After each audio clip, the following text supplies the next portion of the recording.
Paano kung ang pangalan mo ay matagal nang nakasulat sa mga bituin? Dekada na ang lumipas. Isang bulag na mistika na si Baba Vanga ang nakakita ng makapangyarihang pangitain. Isang imahe ng 5 zodiac signs na bumangon mula sa dilim. Tangan ang ginintuang liwanag sa kanilang mga kamay. Hindi niya alam ang kanilang mga pangalan, pero dama niya ang kanilang enerhiya.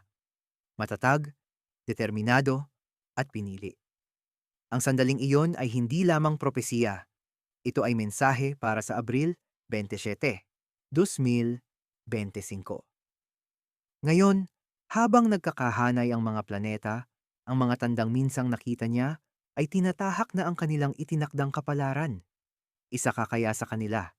Dahil kung oo, ang panahon mo para mangibabaw sa kayamanan ay hindi pa parating pa lang. Si Baba Vanga, ang maalamat na bulag na mistika mula sa Bulgaria, ay nag-iwan ng daan-daang propesiya. Ang ilan ay misteryoso, ang iba na may nakakagulat sa katumpakan. Ngunit may isang pangitain, matagal nang nakabaon sa kanyang mga sulat kamay, na muling lumilitaw ngayon. Nabanggit niya ang isang pambihirang araw, Abril 27, kung kailan magbubukas ang isang portal ng kayamanan mula sa universo, na pabor lamang sa 5 piniling zodiac signs. Ang mga tandang ito ay hindi lang basta susuwertihin. Sila'y mangunguna sa larangan ng yaman, hindi dahil sa tsamba, kundi dahil sa tamang pagkaka-align ng mga bituin. Maaaring ituring ito ng mundo bilang isang simpleng pagkakataon, pero ang mga nakakaunawa sa cosmic timing ay alam ang totoo. Matagal nang hinahanda ang sandaling ito. Inilarawan ni Baba Vanga ang pangyayaring ito hindi bilang gantimpala, kundi bilang pagbabalik. Pagbabalik ng enerhiya ng karma, ng kapalaran, at ng espiritual na paghahanda. Kung ikaw ay tahimik na naghirap, kung naramdaman mong hindi ka napapansin, hindi naririnig, at parang may harang sa iyong pananalapi, maaaring ito na ang tawag ng iyong tadhana. Dahil gumagalaw na ang mga bituin, bumubukas na ang portal, at ang pangitain ni Baba Vanga ay malapit ng magkatotoo. Pangitain ni Baba Vanga para sa Abril 27. Si Baba Vanga ay hindi basta-bastang manghuhula. Kahit nawala ang kanyang paningin noong pagkabata, sinasabing binigyan siya ng universo ng ibang uri ng paningin, isang abilidad na tumatago sa panahon at espasyo. Sa kabuuan ng kanyang buhay, nagsalita siya tungkol sa mga digmaan, mga lider, pandaigdigang sakuna, at maging mga likas na pangyayari. Ngunit sa dami ng kanyang mga hula, may isa na hindi kailanman lumabas sa balita. Hanggang ngayon. Sa kanyang mga pribadong tala, inilarawan niya ang isang sandali kung kailan ang langit ay bubulong sa gintong mga tinig at 5 piling kaluluwa na isinilang sa ilalim ng partikular na mga zodiac signs ang aangat mula sa kahirapang pinansyal. Hindi niya binanggit ang eksaktong petsa, ngunit ayon sa mga astrologer, ang kanyang pangitain ay perpektong tumutugma sa pagbubukas ng energy portal sa Abril 27, 2025. Kasama sa kanyang pangitain ang mga imahe ng maningning na bariya na parang ulan, mga pintuang gawa sa liwanag, at isang gulong na umiikot pabor sa mga minsang naglakad ng mag-isa. Para sa karamihan, parang talinghaga lamang ito. Ngunit sa mundo ng enerhiya at propesiya, ang mga simbolo ang lahat. Ang nakita ni Baba Vanga ay hindi basta swerte. Ito'y isang banal na nakatakdang sandali kung saan 5 zodiac signs na hinubog ng pagsubok, pinatatag ng pananampalataya, at pinanday ng panahon ay papasok sa kanilang tunay na timeline ng kayamanan. Ngunit ang kayamanan dito ay hindi lang tungkol sa pera. Ito'y kalayaan, kontrol, katatagan, at ang kakayahang mamuhay ng may layunin. Lagi nang pinaniniwalaan ni Baba Vanga na ang pera na walang saysay ay ingay lamang. Mas malalim ang pagbabagong ito. Isa itong espiritual na paglipat, makapangyarihan. At nangyayari ito sa isang dahilan. Ang bihirang cosmic alignment sa Abril 27. Ang astrolohiya ay hindi lang tungkol sa mga planetang lumulutang sa kalawakan. Ito'y tungkol sa enerhiya, sa tamang tiyempo, vibration, at ang sagradong sayaw ng universo. At sa Abril 27, 2025, naghahanda ang kosmos para sa isang bihirang alignment na hindi na muling nangyari sa loob ng maraming dekada. Isang sandali ito kung saan ang banal na tiyempo ay sumasalubong sa kapalarang pinansyal. Sa araw na ito, si Jupiter, ang planeta ng paglawak at kasaganaan, ay bumubuo ng harmonikong koneksyon kay Pluto, ang planeta ng malalim na pagbabago at nakatagong kayamanan. Hindi lang pagbabago ang dala ng alignment na ito. Binubuksan nito ang mga pintuang matagal ng nakasara. Kasabay nito, pumapasok si Mercury, ang planeta ng komunikasyon at manifestasyon, sa isang makapangyarihang posisyon na nagpapalakas ng kalinawan ng isipan, kakayahang magdesisyon, at ang abilidad na akitin ang mga bagay na iyong binibigkas.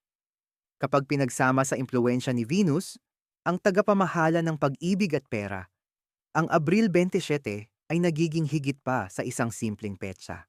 Ito ay nagiging isang gateway. Ngunit ito ang tunay na nagpapakabanal sa alignment na ito. Ina-activate nito ang enerhiya ng karmic repayment. Ibig sabihin, ang mga taong nagtrabaho sa kanilang kalooban, ang mga naghilom, lumago, nagsakripisyo, at nanatiling tapat sa kabila ng hirap. Sila ang mas matinding makakaramdam ng pagbabagong ito. Ang mga zodiac signs na tahimik na nagtiis ay biglang mapapansin. Ang mga taong patuloy na nagbigay kahit wala na silang maibigay ay magsisimulang tumanggap, kahit hindi nila ito hilingin. At masasabing walang mas banal na tiyempo kaysa rito. Ang alignment na ito ay nagaganap bago pa man ang isang lunar shift na may epekto sa ating relasyon sa pera, layunin, at halaga ng sarili. Para sa marami, mararamdaman itong parang alok ng universo ng panibagong pagkakataon, isang cosmic reset. Ngunit para sa 5 zodiac signs na napili sa pangitain ni Baba Vanga, hindi lang ito magiging isang biglaang swerte. Ito'y magiging isang pinansyal na paggising. Makikilahok sila sa tamang usapan. Makikilala ang tamang tao. Gagawa ng mga hakbang na may inspirasyon. At maaakit ang mga oportunidad na dati imposibleng mangyari. Hindi basta-basta gumagalaw ang universo. May layunin ito. At sa Abril 27, ito'y gumagalaw para sa mga taong handa. Hindi lang tumanggap, kundi umangat. Taurus, ang matahimik na tagapagpatatag ay nagigising sa loob ng maraming taon.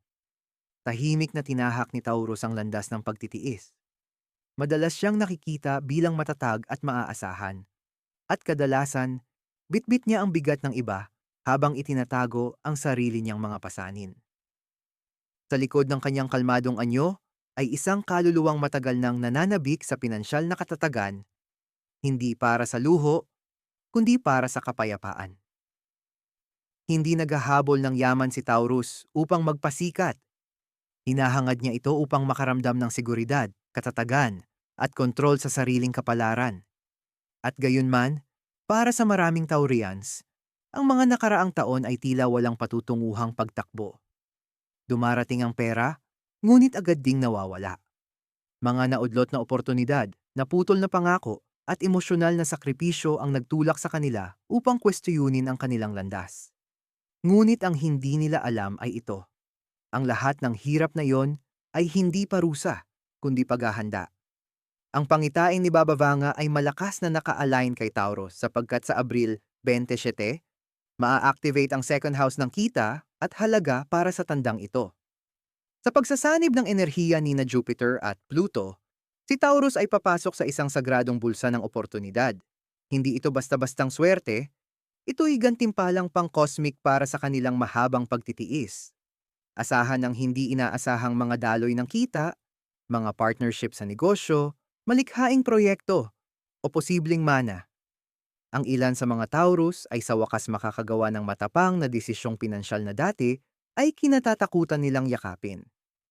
Ang linaw na kanilang matagal nang hinihintay. Darating ito, hindi lang isa, kundi sunod-sunod. Ngunit may isang kondisyon. Kailangang pagkatiwalaan ni Taurus ang bagong enerhiya. Ibig sabihin, bitawan ang mga lumang paniniwala tungkol sa kakulangan. Alisin ang ideya na ang pera ay laging may kaakibat na sakripisyo. Sa pagkakataong ito, ang kayamanan ay dapat dumaloy, hindi pinipilit. Sa espiritual na aspeto, inaanyayahan si Taurus na muling kumonekta sa saya. Kailan ka huling nagpakasaya sa mga bagay na ikaw mismo ang bumuo? Bulong ng universo, ligtas ka na. Maaari ka nang tumanggap ng walang pagkakasala ritual para sa Abril 27. Isulat ang lahat ng paniniwala mo kung ano ang kailangan mong gawin upang maging karapat-dapat sa pera. Pagkatapos, sunugin ang listahan. Palitan ito ng isang salita, karapat-dapat. Taurus, patapos na ang iyong panahon ng tahimik na sakripisyo. Umiikot na ang gulong pabor sa'yo. Nakita ni Baba Vanga ang iyong liwanag na unti-unting tumataas. Hindi dahil ikaw ang pinakamaingay lumaban, kundi dahil ikaw ang pinakamatagal na nanindigan ngayon, ang lupa sa ilalim mo ay gumagalaw na. At ang kayamanan ay pabalik na sa tahanan nito, sa iyo. Scorpio, ang pagbangon ng Phoenix patungo sa kasaganaan. Walang zodiac sign ang higit na nakauunawa ng transformation kaysa kay Scorpio. Dumaan ka na sa apoy, pagkalugi, pagtataksil, at muling pagsilang, paulit-ulit. Sa bawat pagkakataon, may bahagi sa iyo ang namamatay, ngunit mas makapangyarihang bersyon ng sarili ang isinisilang. Ganyan ang kaluluwa ni Scorpio. Matindi, hindi kayang sirain, at malalim ang koneksyon sa mga siklo ng universo. Sa mga nakaraang taon, tinubok ng husto ang mga Scorpio pagdating sa pera. Maaaring may itinayo ka, ngunit bumagsak rin ito. Maaaring may pinagkatiwalaan ka sa pananalapi, pero nauwi sa pagkadismaya. Tahimik mong pinasa ng iyong mga takot, itinago ang stress, at inilihim ang mga plano sa mundo. Ngunit isinama ka ni Baba Vanga sa kanyang pangitain sa isang mahalagang dahilan. Ang Abril 27 ay hindi lamang isang petsa sa kalendaryo. Ito'y ang espiritual na muling pagkabuhay ng iyong timeline ng kasaganaan. Sa kakaiba at makapangyarihang alignment ni Pluto, ang iyong ruling planet, at ni Jupiter, inihahanda ng universo ang entablado para sa iyong muling pag-angat. Hindi lamang sa emosyonal na aspeto, kundi pati na rin sa pinansyal. Scorpio, hindi na ito panahon ng pagtiis. Panahon na ito ng dominasyon. Ang buong pusong pag-angkin sa iyong lakas, talento, at karapatang umunlad. Ang mahalaga sa sandaling ito ay ang pag-activate ng iyong ika-4 at ika-8 bahay, mga enerhiya ng ninuno, nakatagong yaman, pinagsasaluhang pinansya, at kayamanang dumarating sa pamamagitan ng pagbabago. Para sa ilang Scorpio, ito ay maaaring biglaang salapi, mana, o suporta mula sa isang kapareha o investor. Para naman sa iba, ito ang pagkakaunawa na ang kanilang mismong healing ang siyang susi sa kasaganaan. Ang espiritual na susi rito ay ang pagpapatawad. Nasaktan ka. Nagtaksil sila. Ngunit ang patuloy na pagkapit sa sakit ay gaya ng pagtatangkang lumipad habang may kadena sa iyong mga pakpak. Magpatawad, hindi para sa kanila, kundi para sa kinabukasan mo. Ritual para sa Abril 27. Sumulat ng liham para sa iyong dating sarili. Pasalamatan mo siya sa kanyang katatagan. Pagkatapos, punitin ito. Isang panibagong ikaw ang isinilang. Isang handa ng tumanggap. Scorpio, nakita ni Baba Vanga ang iyong pag-angat dahil ikaw ang Phoenix. Hindi ka nilikhang manatili sa abo. Ikaw ay nilikhang bumangon, magningning, at angkinin ng yaman na tumutugma sa iyong kapangyarihan. Ang panahon mo ay hindi pa parating. Ito'y nagasetlab na. At sa pagkakataong ito, hindi ka muling magtatayo mula sa simula. Inaangkin mo na ang matagal ng sayo. Aquarius, ang bisyonaryo. Na ginagawang katotohanan ng kayamanan Aquarius. Palagi kang nauuna sa panahon. Habang ang iba ay sumusunod sa uso, ikaw ang lumilikha nito. Habang ang iba ay naghahanap ng pag-apruba, ikaw ay naghahanap ng katotohanan. Isa kang inovator, rebelde, at tahimik na henyo na nangangarap ng mas magandang mundo, at sinusubukang buuin ito kahit walang naniniwala. Ngunit narito ang lihim na kakaunti lang ang nakakaalam. Napapagod din ang mga visionary. At ikaw, Aquarius, ay labis ng napagod. Sa mga nagdaang taon, tila paulit-ulit kang hinarangan ng universo. Magaganda ang iyong mga ideya, ngunit hindi naiintindihan. Matibay ang iyong mga plano, ngunit kulang sa suporta. At gayon paman, hindi ka sumuko. Iyon ang dahilan kung bakit nakita ni Baba Vanga ang iyong pag-angat. Ang Abril 27 ay hindi lang isang cosmic event. Ito'y iyong vindikasyon. Sa pagsiklab ng Jupiter, ang planeta ng oportunidad sa iyong ikatlong bahay ng ideya at komunikasyon, at ang lakas ni Pluto na pinapalakas ang iyong pagkakakilanlan at layunin, papasok ka sa isang vortex ng alignment. Sa wakas, handa na ang mundo para sa matagal mo nang binubuo sa katahimikan. Asahan ang mga pinansyal na tagumpay na konektado sa teknolohiya, komunikasyon at panlipunang epekto. Kung matagal ka nang nangangarap na maglunsad ng isang bagay, negosyo, platform, o kilusan, ito na ang iyong green light. Ang enerhiya sa Abril 27 ay mag-aakit ng tamang tao patungo sa iyong layunin. Mga katuwang, mamumuhunan, taga-suporta. Ngunit narito ang pagbabago. Kailangan mong angkinin ang iyong tinig. Tigilan ang pagtatago. Tigilan ang paghihintay ng perpektong sandali. Hindi perpeksyon ang kailangan ng mundo, kundi authenticity. Sa Aquarius, ang iyong pagiging totoo, ang iyong kayamanan. Sa espiritual na antas, ito ay pagsubok ng tapang. Handa ka na bang tumayo sa liwanag? Kaya mo na bang paniwalaan na karapat-dapat ang iyong mga ideya? Hindi sa hinaharap, kundi ngayon na. Ritual para sa Abril 27. Tumayo sa harap ng salamin at bigkasin ang iyong pangarap ng malakas. Hindi bilang isang hiling, kundi bilang isang deklarasyon. Handa na ako. Naka-align na ako. Ako ay tumatanggap. Aquarius, hindi ka isinilang para magkasya sa hulma ng mundo. Isinilang kang sirain ito at lumikha ng bago. Nakita ni Baba Vanga ang mga tahimik na isipan na balang araw ay mangunguna sa mga revolusyon. Nakita ka niya. Ngayon, ang iyong pangitain ay hindi na bulong. Isa na itong utos. At ang universo ay sa wakas ay nakikinig at ginagantimpalaan ka para dito.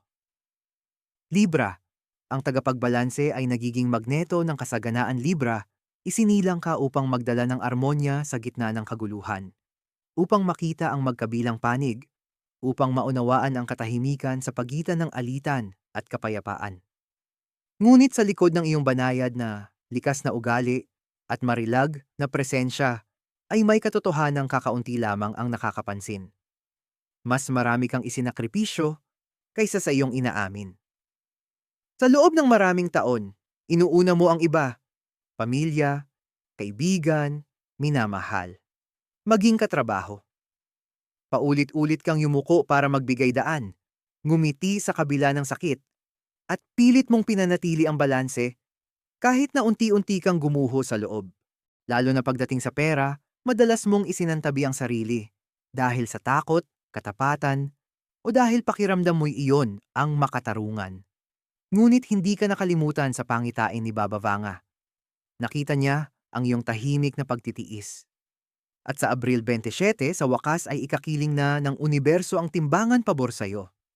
Ang cosmic alignment na ito, sa tulong ni na Jupiter at Pluto, ay ina-activate ang iyong ikalawang bahay ng self-worth at ang ika-anim na bahay ng pang-araw-araw na gawain. Ano ang ibig sabihin nito? Nagbabago ang enerhiya, pareho sa kung paano mo tinitingnan ang sarili mo at kung paano ka kumikita. At kapag nagka-align ang dalawang ito, dadaloy ang kasaganaan.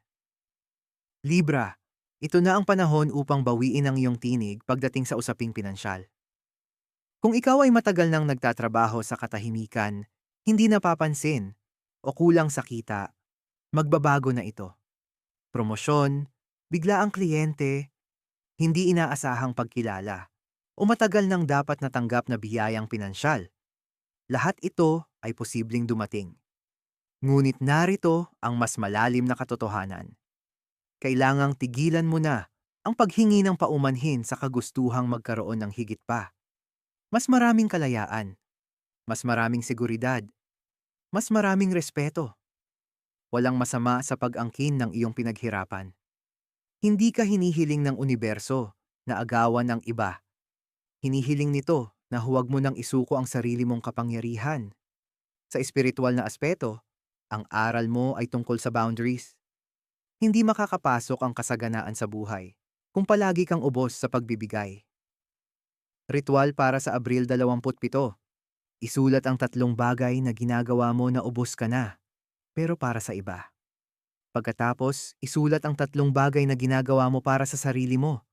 Pumili ng isa at panindigan ito. Iyon ang magbubukas ng pinto.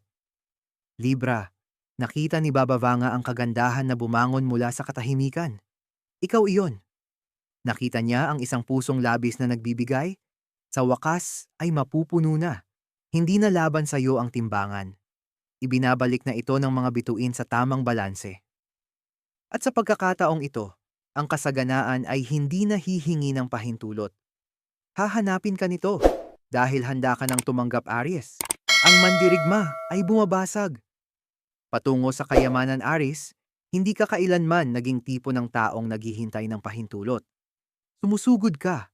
Ginagabayan ng iyong instinct, tapang, at apoy na hindi kailanman nawawala. Ngunit kahit ang mga mandirigma ay napapagod din. At nitong mga nakaraang taon, sinubok ng buhay ang iyong lakas sa mga paraang hindi mo inaasahan, lalo na pagdating sa pera at katatagan. Ipinaglaban mo ang iyong pwesto, binasag ang mga hadlang, at sumugal sa mga bagay na kinatatakutan ng iba. Ngunit madalas, parang laging huli ang gantimpala o mas masaklap pa, parang hindi dumarating. Hindi dahil kulang ka sa drive. Sobra-sobra ka nga. Ang kulang lang ay tamang tiyempo hanggang ngayon. Kasama sa propesiya ni Baba Vanga ang isang tandang bumabalot sa apoy, galaw at matapang na enerhiya. Ang tandang iyon ay ikaw. Sa Abril 27, ang cosmic energy ay dadaloy sa iyong 1st at 10th houses, pagkakakilanlan at karera. Ibig sabihin, ang bersyon ng sarili mong matagal mo nang binubuo ay sa wakas ay haharap na sa liwanag. Hindi mo na kailangang habulin ang oportunidad. Ikaw na mismo ang oportunidad. Asahan ang malalaking tagumpay sa pamumuno, negosyo, at personal branding. Para sa maraming Aries, ito na ang sandali upang maglunsad, magpresenta, o manguna. May business idea ka na matagal mo nang iniisip? Ngayon na ang tamang oras. Yung posisyong akala mo'y hindi ka pa handa? Mag-apply ka na. Ang portal ng kayamanan na magbubukas sa petsang ito ay pabor sa mga matapang na kilos. Ngunit narito ang iyong espiritual na hamon. Huwag kang mapagod sa sobrang pagsugod. Oo, tinatawag kang kumilos, ngunit hindi basta-basta. Ang universo ay nagbibigay sa iyo ng sulo. Hindi para sunugin ang lahat, kundi para liwanagan ang daraanan. Ibalanse mo ang pagkilos sa layunin. Ang tunay mong lakas ay hindi lang sa bilis, nasa malinaw mong direksyon. Ritual para sa Abril 27. Humanap ng tahimik na lugar. Pumikit at i-visualize ang bersyon ng sarili mo na mayroon na ng lahat ng gusto mo. Kayamanan, kapayapaan, layunin. Huminga ka sa larawang iyon. Pagkatapos itanong, ano ang isang matapang na hakbang na maaari kong gawin ngayon upang maging siya? Gawin mo ito sa loob ng 24 na oras. Aries, nakita ni Baba Vanga ang mandirigmang bumangon. Hindi dahil sa lakas ng loob lamang, kundi dahil sa banal na tiyempo. Matagal mo nang ipinaglalaban ang mga labang walang ibang nakakita. Ngayon, ikaw ay magwawagi sa paraang hindi mapapansin, kundi hahangaan. Ito ay hindi lang panahon mo. Ito ang iyong pag-angat. Konklusyon, ang pagkagising sa kayamanan. May mga sandali sa buhay na lahat ay nagbabago. Hindi dahil sa tsamba, kundi dahil sa alignment. Ang Abril 27, 2025 ay isa sa mga sandaling iyon. Higit pa ito sa isang petsa. Isa itong banal na checkpoint. Isang cosmic intersection kung saan nagsasalubong ang tadhana at paghahanda at ginagantimpalaan ng kapalaran ang mga taong nanatiling tapat sa kanilang landas. Hindi lang kayamanan ang nakita ni Baba Vanga. Nakita niya ang pagbabagong anyo. Nakita niya ang 5 zodiac signs na bumangon, hindi dahil masuwerte sila, kundi dahil handa na sila. Handa nang bitiwan ang nakaraan. Handa nang angkinin ang kanilang kapangyarihan.